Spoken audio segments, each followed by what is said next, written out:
Your life has no meaning. Your life has no meaning. I always warn you to be careful of these paradoxes. And sometimes the truth that is too close is the one you cannot see. You are mostly deceived by the one that was too close. Life has no meaning, but paradoxically, it is meaningful. It has no meaning, but it is all the meaning. How can a cow's butt be the meaning of all that is the cow? How can all consciousness be defined by any meaning that subjects to the all? I choose these topics deliberately to speak to you from beyond your conventional reckoning. I do not intend in them to speak without affecting you at a degree beyond your conscious mind. I tell you this truth for reasons of honesty, but every day, this is the thing that happens to you. Someone is affecting your mind beyond the conscious degree. The difference is that I come with love and loyalty to you. There is no greater qualification, but you decide on what you believe I am. Trust whomever you like as you do each day. If my words do not ever help you, then in that I have been a failure. At least, maybe they are good to entertain. I wish that they had the healing qualities the human herd requires. But we are all subject to something. We, at every degree lower than that I am, is subject. We are only that ultimate power to the degree that life is that ultimate power. That power is God. God is life, and life is intrinsic, that I simply am. I am and forever will be, regardless of all meanings and purposes that serve their seasons and die. Again, I will define new meanings and ascribe to them new purposes. Life has no meaning because it is subject to nothing but that it is. It is first light. It is that I am first to declare. So it is itself the meaning and all meanings. It can therefore subject to no meaning. Life is of consciousness, the epitome of consciousness. It defines and declares all. To define and place it to a box is like to decide that chicken came before an egg, while you actually stand watching chicken first emerge from the egg before it began to be. You will embrace nothing but ambiguity, contradiction, and confusion when you try to expose the end of a circle.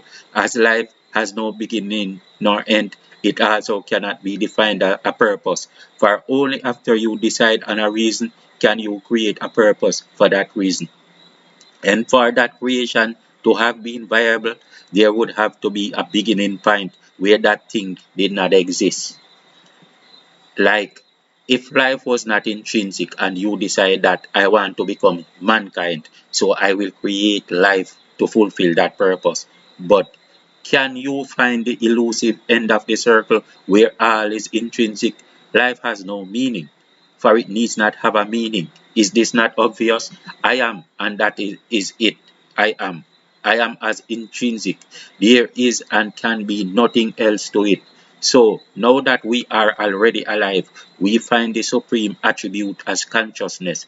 Consciousness is how, why, where, and when, to every degree, on every scale, on every dimension, and in all dynamics. Consciousness is the open question, presumption, or that perpetual diviner definition of purpose. Simply to be conscious means we give reason, meaning, and purpose to all that is not, all that can or may not be. We idealize, and as we idealize, we create goals. Toward these goals, we define purpose. Therefore, we decide on purpose to our lives, but we can never define a meaning of life to any useful degree.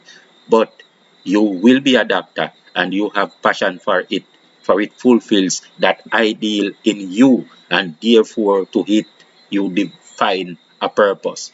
You have a strong will toward that purpose, but to each his own. Life is the experience, but even to define that experience is impossible. It is infinite. It is unfathomable. We can only create a purpose on the micro degree as we go along. And as we change perspectives, we define new purpose. One man defines the purpose to serve in Christianity, and that his joy will come after he dies. This is his purpose in life, but it is not the meaning of life, for that meaning of life can never be. Another man says Islam, but another embraces all in his spirit. One man's purpose is to glory in the number of souls he traps in his box, who will labor and serve him so that he receives all his joy in this life. And to them, because he owns them, he might deliver to them a purpose. God says that your purpose is to worship me, to labor, to bring me tithes and offerings. That is not the meaning of life. That is the definition of a purpose, separate to life. The slave master tells the slave that all you deserve in this life is the labor and servitude that I apply to you. To him, a purpose has been defined, for he accepted to be a slave, and that defined purpose is separate from the experience of life and consciousness. So, as we are conscious, we will idealize, we will give meaning to whatever, however, wherever, and whenever. We will create our likes and delights and seek to create the chosen, our ultimate experience. Then we will define a purpose toward that experience, but that purpose is separate from the experience of intrinsic life. Every outcome we seek is defined as a purpose, and every purpose has a reason defined by a meaning. Life in itself transcends all of these. Like, share, and subscribe. Peace out.